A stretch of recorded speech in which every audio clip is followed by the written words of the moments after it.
बलूचिस्तान बचाने निकले हैं, आओ हमारे साथ चलो। 11 अगस्त की सुबह क्वेटा की सड़कें सुनसान थी, बाजार बंद थे, हर चौराहे पर बख्तरबंद गाड़ियां खड़ी थी।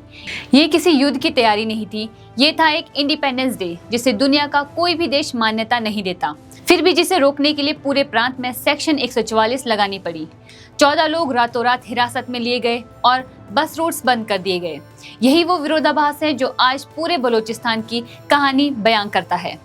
एक तरफ एक गणराज्य खुद को आजाद घोषित कर चुका है, दूसरी तरफ असली सरकार अपनी ही शहर को छावनी करने पर मजबूर है।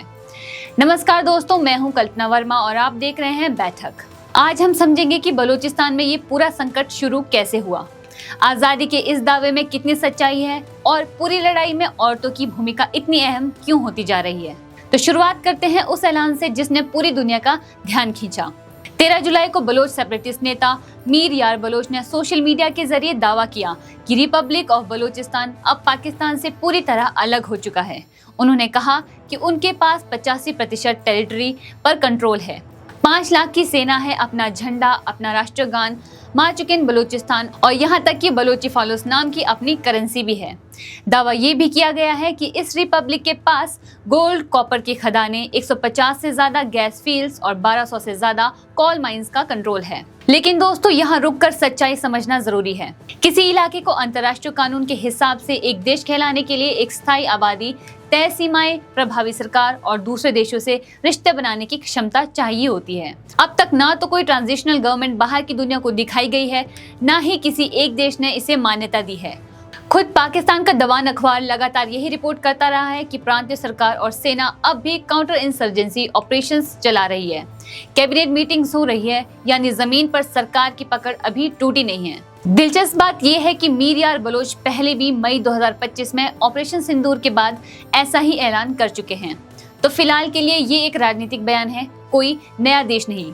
लेकिन इस दावे को हल्के में लेना भी गलती होगी, क्योंकि जिस हिंसा की जमीन पर ये खड़ा है वो बिल्कुल असली है। जनवरी में बीएलए ने ऑपरेशन हैरोफ के तहत एक साथ 10 शहरों पर हमला किया, जिसमें 200 से ज्यादा सिक्योरिटी पर्सनल मारे गए। मई में क्वेटा के पास एक सुसाइड बॉम्बर ने सिक्योरिटी पर्सनल्स और उनके परिवारों को ले जा रही एक ट्रेन को निशाना बनाया, जिसमें 47 से ज्यादा लोगों की जान गई। और आजादी के ऐलान से ठीक पहले बीएलए ने करीब 42 पाकिस्तानी सिक्योरिटी पर्सनल को मार गिराने का दावा किया। यानी दोस्तों, ये आजादी का ऐलान अचानक नहीं आया, ये हिंसा के एक बड़े उभार के बीच आया, जैसे कोई अपनी बात को जमीन पर साबित करने की कोशिश कर रहा हो। और यही सिलसिला अभी भी नहीं रुका है। सिर्फ इसी हफ्ते तरबत के मंद इलाके में एक बम प्रूफ FWO गाड़ी को रिमोट कंट्रोल्ड एक्सप्लोजन से उड़ाने की कोशिश हुई। हालांकि अंदर बैठे लोग बच गए। बलोन, दलबंदिन, पंचगढ़ और झालमागसी में अलग अलग हिंसक घटनाओं में एक पुलिस अफसर और एक इमाम तक मारे गए। और सबसे चिंताजनक बात, जर्नलिस्ट नजर मोहम्मद कनरानी पर हथियारबंद शख्स ने गोली चला दी। जब किसी इलाके में जर्नलिस्ट ही निशाना बनने लगे तो समझ जाइए कि वहां से सच बाहर निकालना कितना खतरनाक होता जा रहा है। अब बात करते हैं इस पूरी लड़ाई के एक बेहद अहम लेकिन कम चर्चा में रहने वाले पहलुओं की, औरतों की भूमिका। पिछले कुछ सालों में बलूचिस्तान के प्रोटेस्ट मूवमेंट का पूरा चेहरा बदल गया है। महारंग बलोच जैसी यंग लीडर्स ने बलोच याकजेठी कमेटी यानी BYC को खड़ा किया, जिसने 2023 में लॉन्ग मार्च निकाली और 2025 में जाफर एक्सप्रेस हाईजैकिंग के बाद फूटे प्रोटेस्ट का नेतृत्व किया। हर बार जब क्रैकडाउन हुआ, मूवमेंट कमजोर होने की बजाय और बड़ा हो गया। इसी हफ्ते भी क्वेटा प्रेस क्लब के बाहर एक प्रोटेस्ट हुआ 3 औरतों राफिया बीबी, तानिया और जावेरिया की आर्बिट्री डिटेंशन को लेकर। VBMP यानी voice for Baloch missing person ने इनका मामला मिसिंग पर्सन कमीशन तक पहुंचाया है, लेकिन अब तक कोई जवाब नहीं आया। और याद रखिए, जिस कैंप के बाहर ये प्रोटेस्ट हो रहा है वो अपने 6316वें दिन में है, यानी सालों से हर दिन कोई ना कोई वहां बैठा है। लेकिन इसी शांतिपूर्ण रास्ते के समानांतर एक बिल्कुल अलग, कहीं ज्यादा चिंताजनक रास्ता भी बन चुका है। सुमैया कंदरानी, महल बलोच, महिकान बलोच और सबसे हाल में जरीना राफिक, इन सब ने सुसाइड अटैक को अंजाम दिया। और अभी हाल में ही मस्तुंग सुरब ऑपरेशन में भी 2 और महिलाओं को सुसाइड बॉम्बर के तौर पर जिंदा गिरफ्तार किया गया। दशकों तक बलोच इंसर्जेंसी एक तय ढांचे पर चलती रही। पुरुष गरिलाज ट्राइबल लीडरशिप, लेकिन अब वो ढांचा टूट रहा है और औरतें प्रोटेस्ट से लेकर आर्म स्ट्रगल तक हर मोर्चे पर एक मुख्य ताकत बनकर उभर रही है। अब यहाँ एक और एंगल समझना जरूरी है। चीन CPEC यानी चाइना पाकिस्तान इकोनॉमिक कॉरिडोर में चीन ने अरबों डॉलर लगाए और ग्वादर पोर्ट इसका सबसे अहम केंद्र माना जाता है। लेकिन जिस तरह से हिंसा लगातार बढ़ रही है उसका सीधा असर इन्हीं प्रोटेस्ट पर पड़ता है। पहले भी कई बार चाइनीज इंजीनियर्स और वर्कर्स को निशाना बनाया जा चुका है। यही वजह है कि पाकिस्तान को इन प्रोजेक्ट्स की सुरक्षा के लिए अलग से स्पेशल सिक्योरिटी यूनिट्स तैनात करनी पड़ी हैं। अब सोचिए, एक तरफ रिपब्लिक ऑफ बलूचिस्तान टेरिटरी पर कंट्रोल का दावा कर रहा हो और दूसरी तरफ हर हफ्ते नए हमले, नई गिरफ्तारियां और मीडिया पर पाबंदियां सामने आ रही हों, तो चीन के लिए भी ये भरोसा बनाए रखना मुश्किल होता जा रहा है कि उनका बिलियन डॉलर इन्वेस्टमेंट सुरक्षित है। विश्लेषकों का मानना है कि अगर सुरक्षा चुनौतियां इसी रफ्तार से बढ़ती रही तो आने वाले समय में पाकिस्तान चाइना रिश्तों में भी इस मुद्दे पर उच्च स्तरीय की बात होना तय है। यहाँ एक और पहलू ध्यान देने लायक है, अंतर्राष्ट्रीय प्रतिक्रिया। ह्यूमन राइट्स संगठन लंबे समय से पाकिस्तान से अपील करते रहे हैं कि बलूचिस्तान में आम नागरिकों पर बल का प्रयोग रोका जाए, जर्नलिस्ट और एक्टिविस्ट को निशाना बनाना बंद हो और एनफोर्स डिसअपीयरेंसेस के मामले की निष्पक्ष जांच हो। लेकिन जमीनी हकीकत ये है कि इन अपीलों का असर अब तक बहुत सीमित रहा है।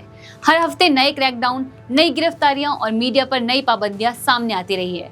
यही वजह है कि कुछ विश्लेषक अब खुलकर कहने लगे हैं कि सिर्फ बयानबाजी और अपीलों से इस संकट पर कोई असर नहीं पड़ रहा और असली दबाव तभी बनेगा जब इसमें बड़े देशों या संस्थाओं की सीधी भागीदारी होगी।